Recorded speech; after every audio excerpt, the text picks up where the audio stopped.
Kalau kamu punya uang nganggur di rekening biasa, ada kemungkinan kamu sedang pelan-pelan kehilangan uang.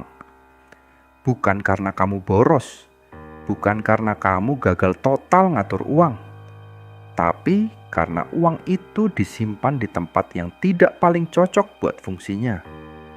Dan yang bikin bahaya, banyak orang tidak sadar mereka sedang rugi.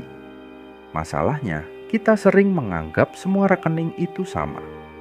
Ada uang masuk, ada uang keluar, ya sudah. Selama saldonya masih ada, rasanya aman. Padahal, rekening untuk transaksi harian itu beda fungsi dengan tempat menyimpan tabungan atau dana darurat. Saya juga pernah punya kebiasaan satu rekening untuk semuanya. Gajian masuk, tagihan keluar, sisanya dibiarkan saja. Kelihatannya praktis, tapi justru di situ uang sering diam terlalu lama tanpa kerja apa-apa. Sekarang kita bandingkan dengan simple. Rekening biasa itu cocok untuk kebutuhan harian, buat terima gaji, bayar listrik, transfer, dan belanja.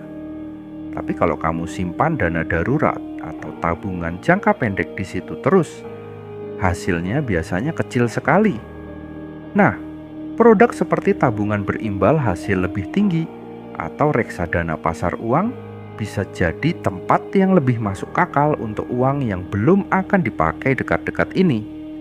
Contoh realistisnya begini, misalkan kamu punya dana darurat 10 juta rupiah. Kalau disimpan di rekening biasa, hasilnya nyaris tidak terasa. Kalau ditempatkan di produk pasar uang, dengan hasil bersih sekitar 4% setahun, kamu bisa dapat sekitar 400 ribu rupiah dalam setahun. Sekarang mungkin kamu berpikir, 400 ribu itu kecil. Betul, kalau cuma dilihat setahun. Tapi bayangkan kamu punya dana darurat 30 juta rupiah. Selisih hasilnya bisa sekitar 1.200.000 rupiah per tahun. Kalau dibiarkan beberapa tahun, selisih itu bisa jadi beberapa juta rupiah. Dan yang paling penting, ini bukan soal mengejar untung besar. Ini soal jangan sampai uang kamu diam di tempat yang salah terlalu lama. Kalau pakai gaji nyata, saran saya begini. Kalau gaji kamu 4 juta rupiah, fokus dulu pisahkan uang harian dari uang simpanan. Jangan campur semua dalam satu rekening. Kalau gaji kamu 5 juta rupiah, mulai biasakan punya rekening transaksi dan tempat simpanan yang berbeda. Jadi saldo harian kamu kelihatan jelas dan kamu tidak tergoda merasa uang masih banyak. Kalau gaji kamu 6 juta rupiah, setelah dana darurat mulai terbentuk, pertimbangkan tempat simpan yang lebih efisien untuk uang yang tidak akan dipakai dalam waktu dekat.